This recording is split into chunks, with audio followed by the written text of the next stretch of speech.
Hello everyone and welcome to this lecture. I'm Valentina and I will guide you through the use of Earth observation for the benefit of society.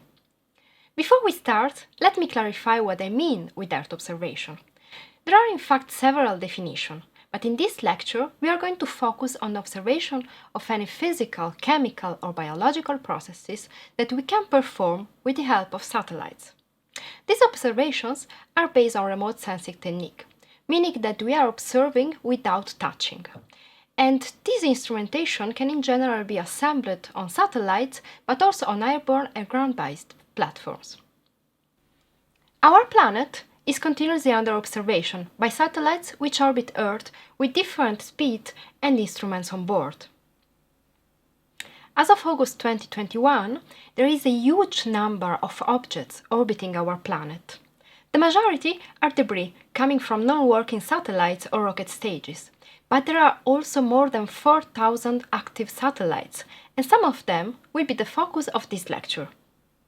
In particular, we will focus on the satellites of Copernicus, which is the European Union Earth Observation Programme. These provide a space component, but also in situ data, and a service component. The core of the Copernicus space component is the Sentinel family, which currently consists of 8 satellites in orbit. These satellites have been developed by the European Space Agency and provide now in operation more than 250 terabytes of data per day, making Copernicus the largest Earth observation data provider in the world. The reason we focus on the Sentinel satellites is that the provided data is available with a completely free and open access policy.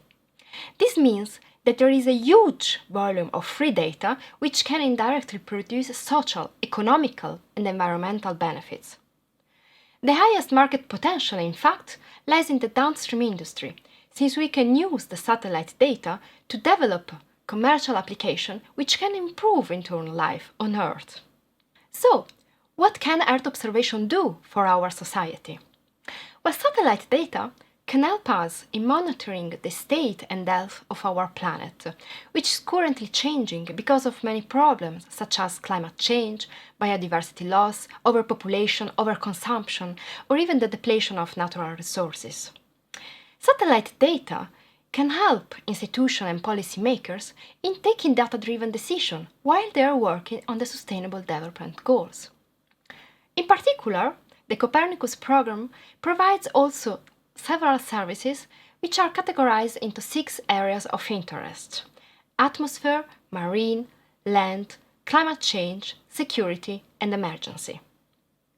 However, there is a huge amount of available data which leaves room to many business opportunities. So let's see together some application of the Earth observation to the society.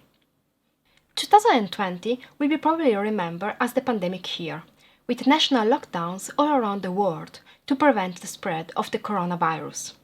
These national lockdowns had also an effect on air pollution that it was well visible from satellites.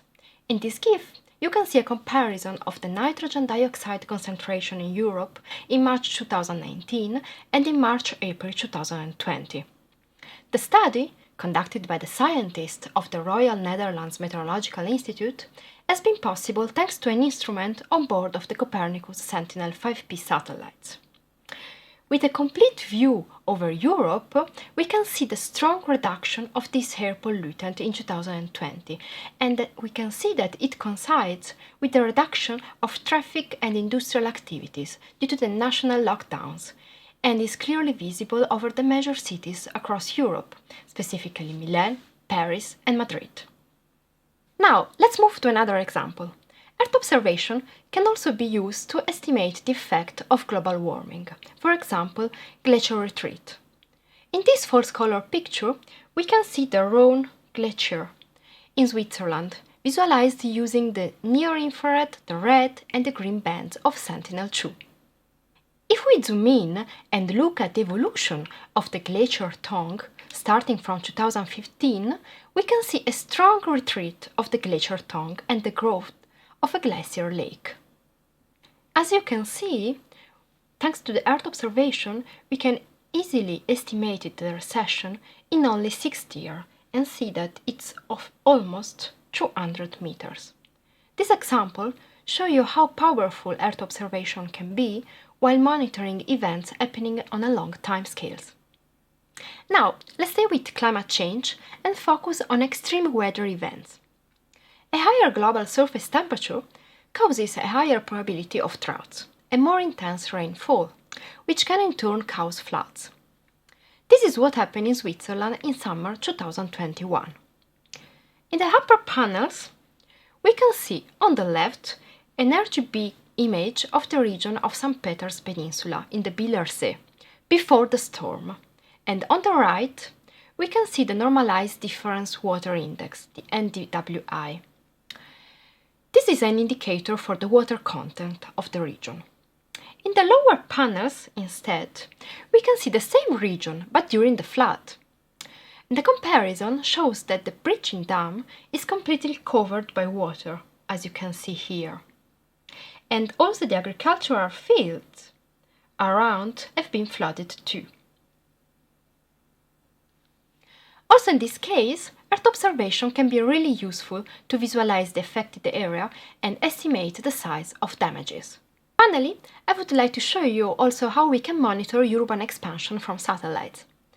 On the left, we can see two RGB images of the region around Zurich Airport. One is from 2015 and the other one from 2021. The round area that you can see here is called Circle, and it's a new area which started to be developed in 2015. On the right, instead, we can look at its development with, again, false color images with the near, the red and the green bands. In the central part, you can recognize a park with the vegetation emitting in the near infrared and all around the different building phases. All the applications I show you so far come from 2 out of the 6 types of sensor available, Sentinel-2 and Sentinel-5B. However, even using only these satellite data, you got a feeling about what Earth observation can do for our society and the large potential that is up there. In the last years, many companies started using satellite data, which is an extremely powerful tool in particular to monitor global events and look at their evolution over a long period of time, as we saw in the previous examples. At the same time, many startups started using Earth observation and are developing with the support of initiatives such as the European Space Agency Business Incubation Centers or the Copernicus Accelerator. However, only member states can access the Copernicus Accelerator program. For example, Switzerland is not a full member of the Copernicus program, and the Swiss startup can rely, for instance, only on the European Space Agency Business Incubation Center. As an example, we can see Picterra and Rior20, which are 2 startups in the ESA-BIC Switzerland program. Picterra offers a geospatial cloud-based platform with integrated deep learning-based detectors to help users identify objects and patterns in satellite and aerial images, without coding on their own. Rior20, instead, uses artificial intelligence and Earth observation to analyze and estimate the risk for natural and man-made disasters.